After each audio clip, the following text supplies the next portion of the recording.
おはようございます。仏教の超基本チャンネルです。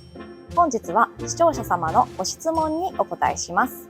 今住んでいる場所で永代供養や今後の葬儀などのお世話になるお寺を決める場合、もともと住んでいた地元の菩提寺と同じ宗派のお寺にするべきですかというご質問です。ありがとうございます。以前の動画で自分やご先祖様の宗派を変えるのは良くないとお伝えしましたが、お寺に関しても宗派は変えない方が良いです。地元の菩提寺と同じ宗派のお寺を選ぶのが最も安全で安心な選び方だと思います。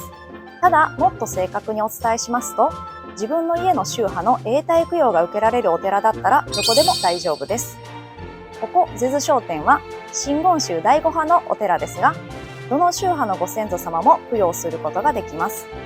本堂には真言宗のご本尊である大日如来様以外にも阿弥陀如来様、釈迦如来様をお祭りしており、どの宗派にも対応することができます。そういうお寺が近くにあれば、菩提寺と同じ宗派でなくても永代供養をお願いすることができます。